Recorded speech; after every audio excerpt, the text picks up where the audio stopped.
Buenas tardes.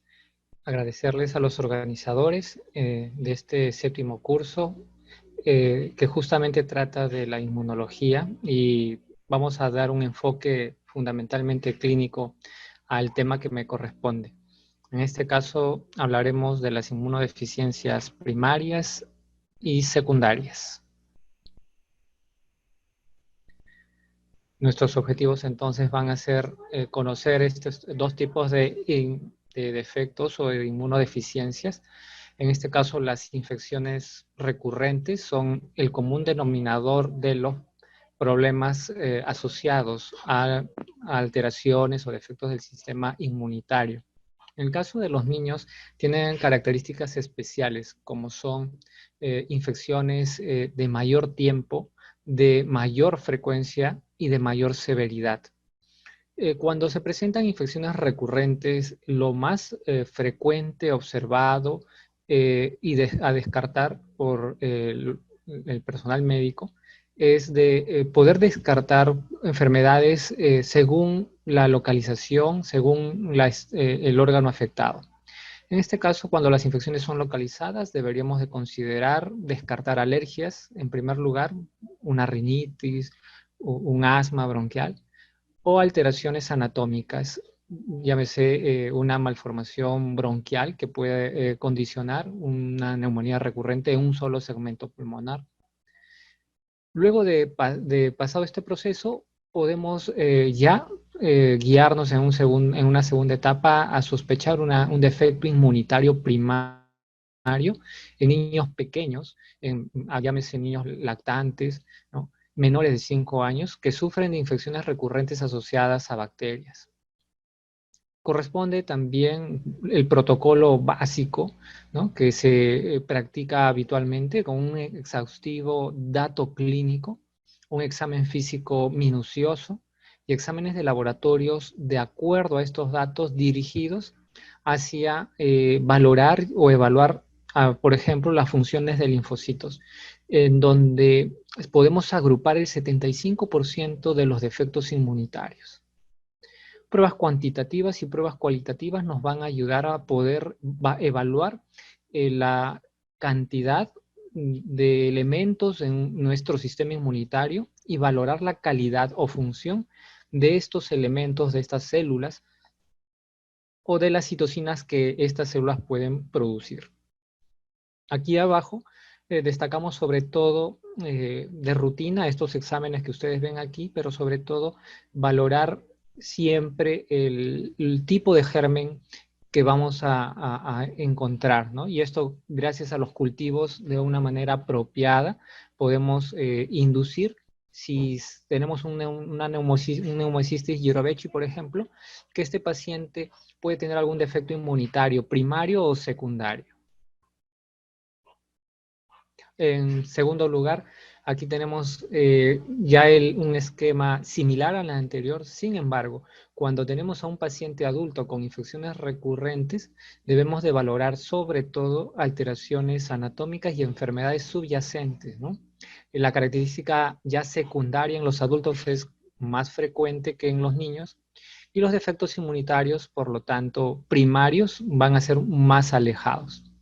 Considerar, además de las infecciones, también las patologías autoinmunes y las neoplasias como factores de reconocimiento de algún defecto inmunitario subyacente que cuando el paciente era niño no se reconoció adecuadamente, y ya más adelante se puede manifestar este defecto inmunitario asociado a una enfermedad autoinmune o una neoplasia. Factores importantes que nos pueden hacer reconocer o establecer una neoplasia en este caso, ¿no?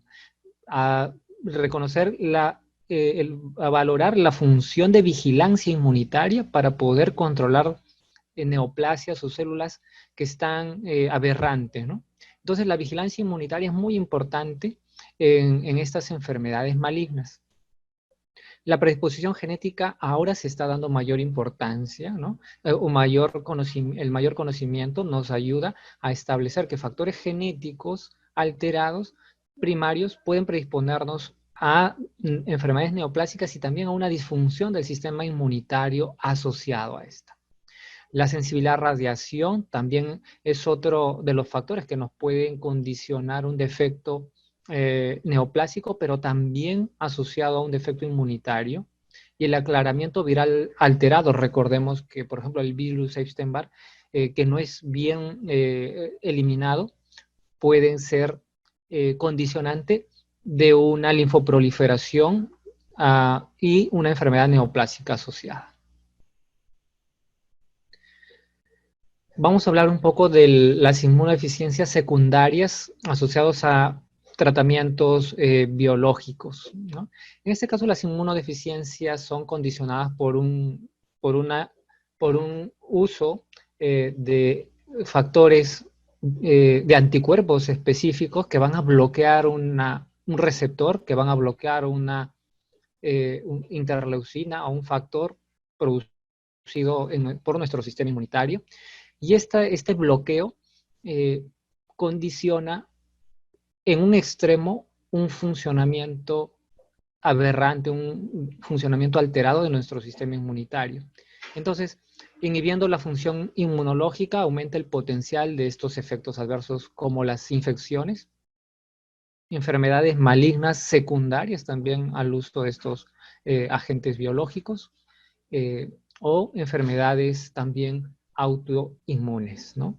Aunque suene paradójico, la mayor parte del uso de biológicos está dirigido hacia enfermedades autoinmunes, también puede condicionar una disregulación en algunos aspectos y secundariamente, ¿no? Condicionar enfermedades autoinmunes al mismo tiempo en áreas en las cuales el biológico no está actuando de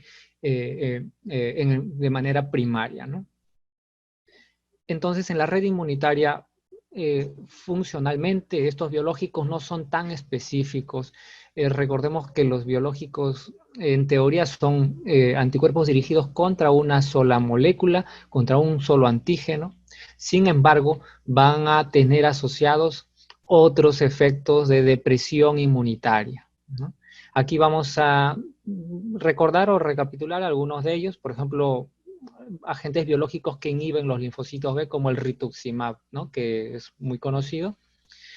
El tocilizumab, que estamos ahora a propósito de la pandemia del COVID, reconociendo su efecto anti-interleucina 6, sin embargo también me deprime linfocitos B y me puede deprimir también células como los neutrófilos.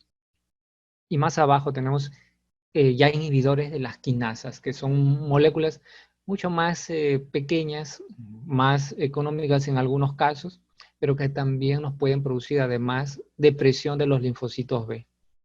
Y por el otro lado, el alemtuzumab, por ejemplo, un inhibidor de los linfocitos T, que también nos puede producir una depresión de los neutrófilos. Entonces, la idea de los biológicos en su especificidad no es tan así cuando lo vemos en la vida real.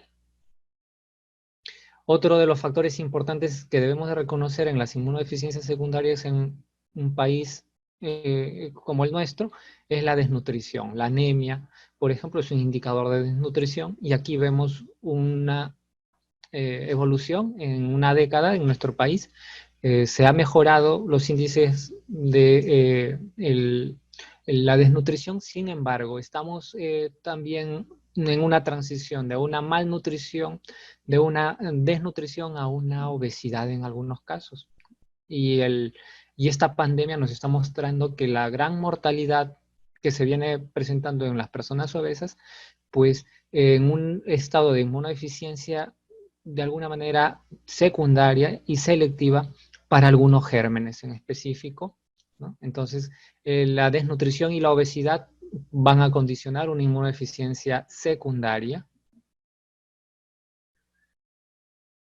Visto ya esto en relación a las inmunodeficiencias secundarias, vamos a hablar un poco de las inmunodeficiencias primarias de manera general, ¿no? El tratamiento en general de las inmunodeficiencias primarias y secundarias es muy similar. El hecho de tener un defecto primario genético o un defecto secundario al uso de un medicamento o a una enfermedad subyacente, pues va a tener que ser reconocida precozmente, tiene que ser evaluada multidisciplinariamente de una manera regular. En este caso, la primera línea de evaluación, los médicos generales y luego los especialistas, vamos a apoyar estas evaluaciones. Trabajar en una red de trabajo bien comunicada e informada va a ayudar a poder prevenir complicaciones. Vacunas es una forma importante de prevención hacia infecciones severas sobre todo, ¿no? El diseño de las vacunas va diseñado sobre todo a las complicaciones más severas. Podemos usar antibiótico profilaxis en algunos casos de inmunodeficiencias, por ejemplo, ¿no? La que mencionó el Pneumocystis jirovecii u otro, en los cuales se debería de considerar el uso de profilácticos. Individualmente valorados, ¿no? En el caso de alguna sospecha de resistencia a algún antibiótico, pues debemos de considerar también individualizar estas terapias. En general, cuando se tiene una inmunodeficiencia primaria, ya después de estas etapas de tratamiento se debe considerar el trasplante de progenitores hematopoyéticos, otras medidas de tratamiento del trasplante de timo, por ejemplo, en algunos niños en los que nacen con el defecto del timo, o terapias de reemplazo de algunas enzimas que pueden condicionar un defecto inmunitario, como la adenosina por ejemplo. Y últimamente estamos ya en el desarrollo de terapias génicas, ¿no? Reemplazar defectos genéticos primarios, ¿no? Y sustituirlos de una manera, con la tecnología y la ingeniería genética, se está logrando curar a los pacientes con estos defectos, ¿no? Esta clasificación me permite hablar un poco más en detalle de las inmunodeficiencias primarias y las características más importantes. A enero de este año se ha considerado 10 grupos de inmunodeficiencias primarias. Anteriormente eran 9.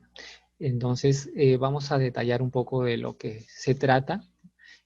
Incidir nuevamente, las inmunodeficiencias primarias son defectos con los que nace el ser humano, son defectos generalmente genéticos, son defectos que se van a presentar en la primera etapa de la vida. Y dentro de estos grupos podemos tener aquí las inmunodeficiencias combinadas que vemos en la parte superior, que se caracterizan principalmente por alteración de los anticuerpos y de los linfocitos, ¿no? Entonces, es un tipo de inmunodeficiencia severa. La mayor parte de estos defectos no permiten la vida más allá del primer año y son emergencias inmunológicas que deben ser llevadas a trasplante. Esta clasificación se ha dado en base al componente del sistema inmunitario predominantemente alterado, ¿no? En segundo lugar, tenemos las inmunodeficiencias combinadas con características sindrómicas. Acá voy a mencionar, digamos, lo más frecuente clínicamente hablando al paciente con síndrome hiper-IgE, por ejemplo, ¿no? Este síndrome hiper-IgE tiene la característica de infecciones recurrentes pulmonares, de bronquiectasias. El paciente es neumonectomizado porque hace cavidades en los pulmones secuelares. Y tiene, bueno, la característica de tener una inmunoglobulina E muy elevada, ¿no? Dentro de una serie de 10 criterios aproximadamente clínicos, la inmunoglobulina E es uno de ellos, ¿no? Entonces, para no tener la idea de la atopía, diferenciarla de la atopía en donde el paciente no tiene severidad en sus complicaciones, ¿no? Y claro, la atopía también nos puede dar algunas infecciones recurrentes, ¿no? Sin embargo, este síndrome hiper-IgE se caracteriza porque ya tiene un defecto monogénico, un defecto genético asociado, ¿no?, al mal funcionamiento de sus linfocitos y de los anticuerpos. Además de esto, por ejemplo, mencionar la ataxia telangiectasia, ¿no? Aprovecho para mencionar que estamos con 2 médicos de la Universidad de San Marcos publicando un par de artículos asociados a esto. Inmunodeficiencias de anticuerpos es el tercer grupo de inmunodeficiencias, el más frecuente, casi el 60% de las inmunodeficiencias se presentan como defectos de anticuerpos. El más frecuente, el más reconocido es la gamma-globulinemia. La inmunodeficiencia común variable es otro tipo, ¿no? Son fácilmente reconocidos porque tiene fundamentalmente dos criterios. Alteraciones de una de las inmunoglobulinas que puede producir el cuerpo. Recordemos que son 5 tipos de inmunoglobulinas que podemos producir. La gamma-globulinemia tiene un defecto profundo en la inmunoglobulina GAM, ¿no? Y además de esto, un defecto en la fábrica de estos anticuerpos, que son los linfocitos B. El cuarto tipo de inmunodeficiencia primaria es la desregulación inmunitaria, ¿no? Esta disregulación inmunitaria se caracteriza por autoinmunidad y linfoproliferación. Y la destaco porque no todos los defectos inmunitarios, o no todas las inmunodeficiencias primarias, tienen una disminución de las células inmunitarias. Aquí vemos algo también contradictorio, como es la proliferación.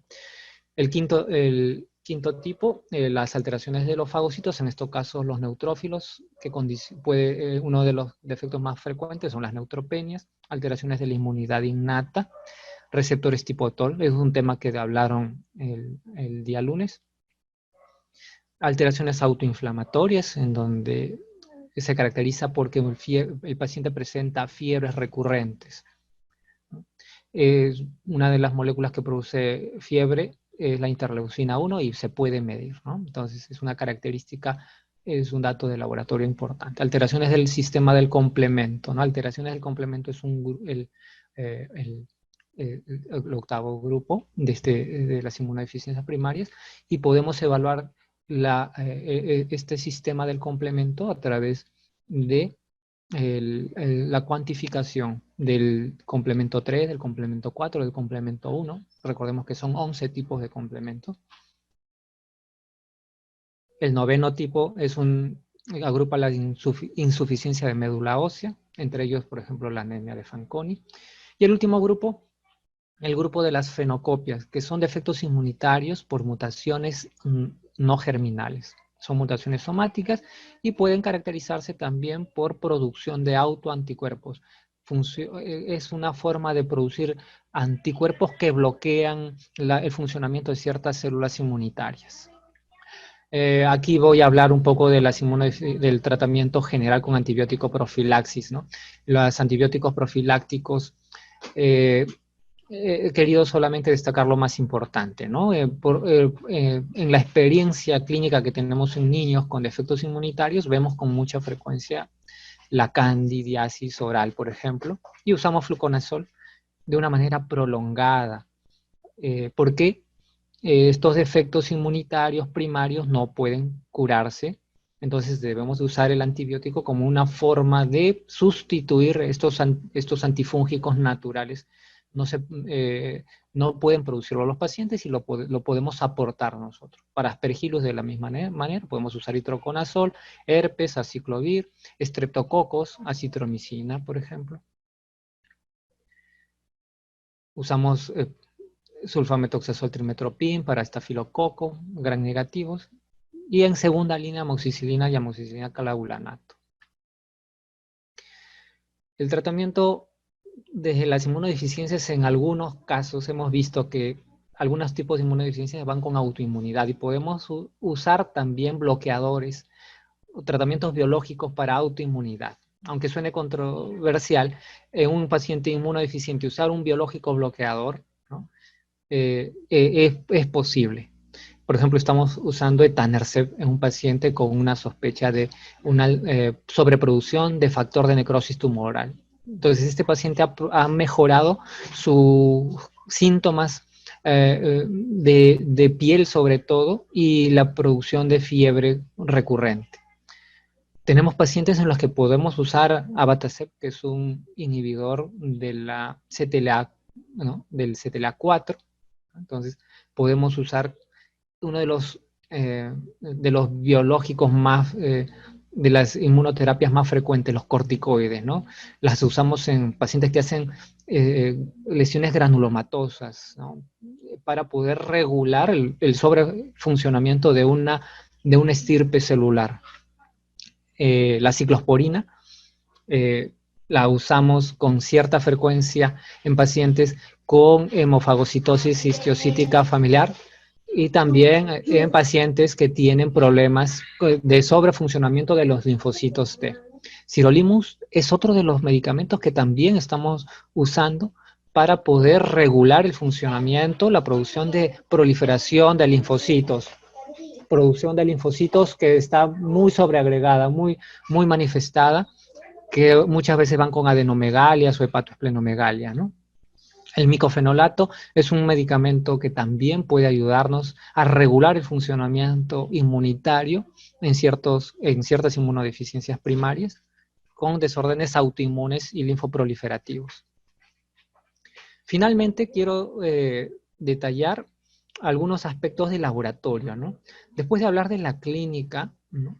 Nuestra sospecha debe ser objetivada, debe ser medida, debe ser cuantificada, evidenciada con una herramienta de laboratorio, ¿no? En este caso ya hemos hecho una buena historia clínica, un examen físico, encontramos, por ejemplo, adenomegalias, encontramos lesiones dérmicas crónicas, una hepatoesplenomegalia, acropaquias, telangiectasias, mugue oral, gingivitis, y estos datos clínicos deben de ser también al mismo tiempo obligados a medirse en el laboratorio de inmunología por algún trastorno inmunitario, ¿no? Algunas pruebas tienen limitado acceso y un alto costo, ¿no? Es cierto, algunas pruebas requieren cierta elaboración de anticuerpos monoclonales, una citometría de flujo, por ejemplo, ¿no? Los resultados, los valores que encontramos en estos pacientes deben ser ajustados a edades. Por ejemplo, el dosaje de inmunoglobulinas G debe ser ajustado por edad, ¿no? Podemos dosarlos en un hospital, en el hospital del niño, por ejemplo, los hacemos con frecuencia. Y si estos nos resultan normales, podemos proceder a evaluar la función de la producción de anticuerpos contra ciertos antígenos microbianos. Por ejemplo, usamos la inmunización, usamos vacunas para estimular el sistema inmunitario y medimos anticuerpos específicos para la vacuna de neumococo, por ejemplo. Debemos de cuantificar linfocitos. Si la sospecha es un defecto del funcionamiento del linfocito T, podemos cuantificarlos. La hipersensibilidad cutánea retardada, yo inoculo el antígeno de vacuna a la piel y voy a esperar el labón tal cual sucede en el PPD, ¿no? Entonces, una respuesta a hipersensibilidad para valorar la funcionalidad de nuestras células inmunitarias contra este antígeno, la proliferación celular, mecanismo de citotoxicidad y liberación de citocina son pruebas funcionales.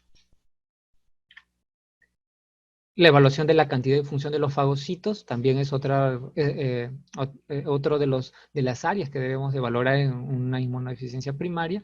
Y veníamos hablando de evaluar también el sistema del complemento. Por ejemplo, la actividad lítica del complemento es una prueba funcional para, de manera general, nos muestra el funcionamiento del sistema del complemento y valorar cuantitativamente algunos elementos como el C3, el C4, el C inhibidor.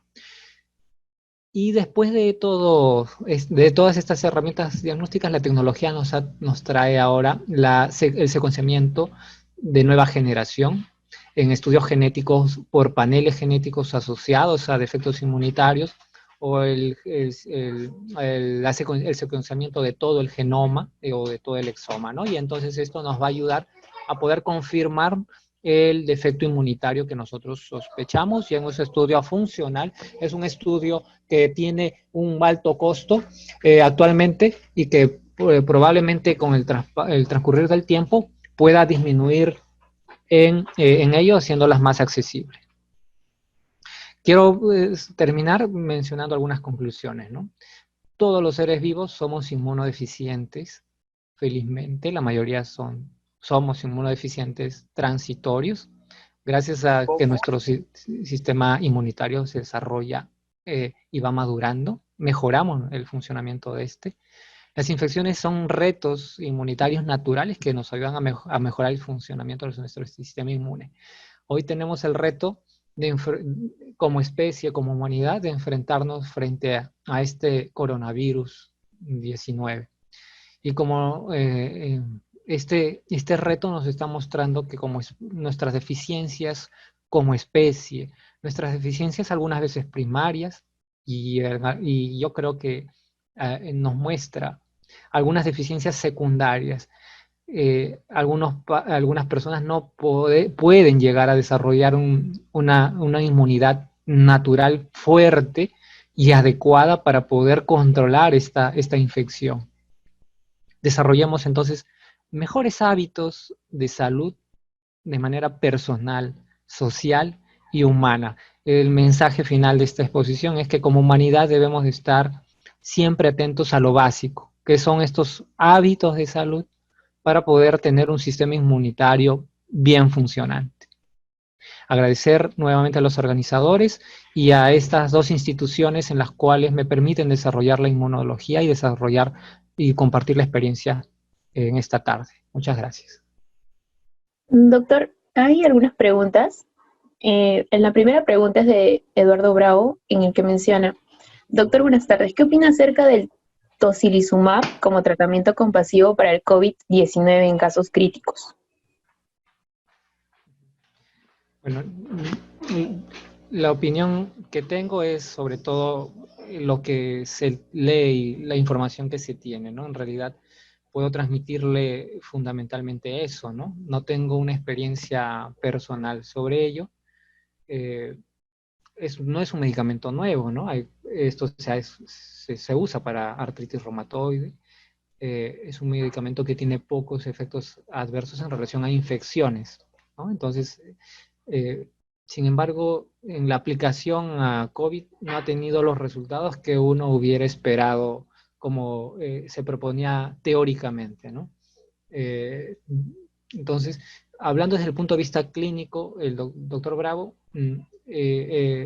no tiene el respaldo de buenos resultados, ¿no? Por lo tanto, no es de uso obligatorio. Es lo que podría comentar, ¿no? Teóricamente es una molécula muy interesante, inhibe la interleucina 6, hemos visto los linfocitos B y los neutrófilos, pero en la vida real no solamente funciona así, ¿no? Hay muchas vías que que deberían de bloquearse, ¿no? Gracias. La segunda pregunta, doctor, es de Lizzy Becerra, el cual pregunta: ¿cómo apoya la citometría de flujo en la detección de inmunodeficiencia? La citometría es una herramienta así como el hemograma, ¿no? Cuenta células. También cuenta moléculas intracelulares, puede contar citocinas en un suero. Fundamentalmente es una herramienta para cuantificar células y factores como interleucinas o moléculas intracelulares receptores. Entonces así nosotros podemos estudiar si hay un defecto en un receptor, si no se produjo una célula adecuadamente, ¿no? Por ejemplo, cuando voy a contar linfocitos B, les pongo el anti-CD19, ¿no es cierto? Y empiezo a reconocer todas las células que presentan CD19. Y así, si no tengo CD19, el citómetro me arroja 0. Entonces es un hemograma lo que hace fundamentalmente. Y así podemos hacer con otras moléculas, el citómetro los puede reconocer, ¿no? Ok, doctor. La tercera pregunta es de Angie Salazar, el cual le pregunta: doctor, ¿el examen genético NGS en qué inmunodeficiencia serviría como diagnóstico? NGS es el secuenciamiento de nueva generación. El secuenciamiento de nueva generación lo que hace es, eh, eh, actualmente son casi 400 tipos de inmunodeficiencias. Lo que ha hecho la tecnología es reconocerlas, estas inmunodeficiencias de manera clínica y funcional, y ha reconocido los genes, los ha agrupado en un kit de 250 genes. Y en este panel de 250 genes nosotros reconocemos, por así decirlo, ¿no? Sometemos a la muestra de nuestro paciente a este estudio de secuenciamiento genético y reconocemos si presenta una mutación en uno de estos genes. Entonces, eso es lo que fundamentalmente hace el secuenciamiento de nueva generación. Si yo me hago un estudio de secuenciamiento genético, probablemente no me salga. Si una gamma globulinemia la someto a un secuenciamiento de nueva generación, me va a salir una mutación en el gen BTK, por ejemplo, ¿no? Entonces, eso es lo que hace el secuenciamiento. Es muy sencillo y en realidad yo creo que el futuro está ahí. El futuro, digo, en cierta parte. Estos exámenes son complementarios. El examen genético es muy específico, pero no me puede estudiar funcionalidad, ¿no? O sea, si hay una mutación BTK y el paciente clínicamente es asintomático, yo debo de evaluar la función, ¿no? Entonces, son ya algunas, digamos, algunos aspectos que nos muestran que el secuenciamiento genético es muy útil, pero no explicaría todo, ¿no? El fenómeno real.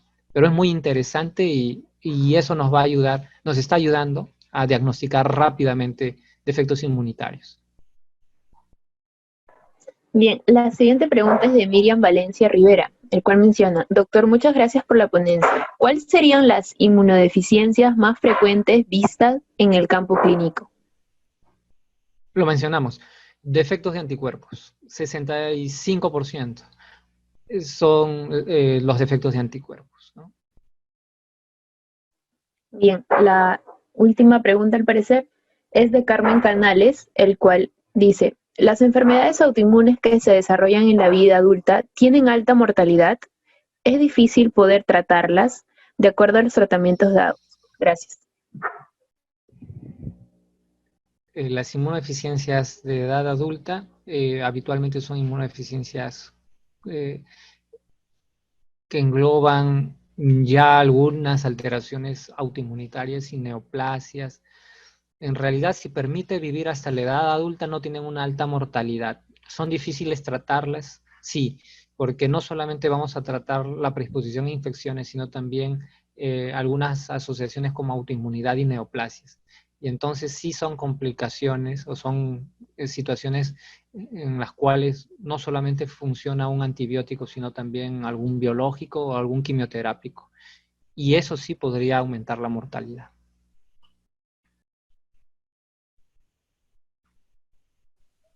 Bien. Voy a observar si hay otra pregunta para usted. Bueno, sí, hay otra pregunta que menciona, ¿qué inmunodeficiencias primarias ayuda a detectar la proteína C reactiva? Ninguna. En realidad no hay ninguna inmunodeficiencia que se detecte solo por PCR. El PCR es un indicador de inflamación. De alguna manera es parte del componente de la respuesta inflamatoria. En realidad ninguna inmunodeficiencia va con solo PCR, ¿no?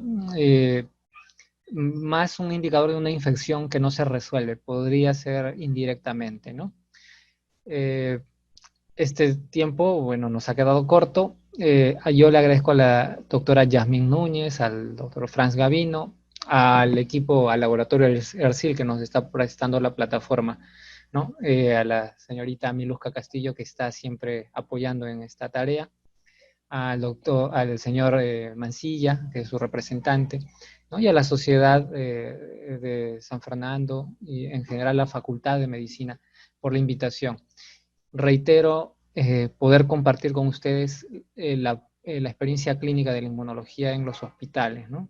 Los que no van al hospital del niño pueden ir al Almenara, al Regagliati, ¿no? Tenemos servicios de inmunología en donde pueden aprender un poco de esta apasionante área, ¿no? De abstracción y de imaginación, de hablar de moléculas y de citocinas, y de ahora con el coronavirus más, ¿no? Se está conociendo mucho, se está hablando mucho de la inmunología, de estos anticuerpos y cómo funcionan las vacunas. Y van a tener ponencias muy interesantes en adelante en este curso. Espero que les sirva. Muchas gracias. Muchas gracias, doctor.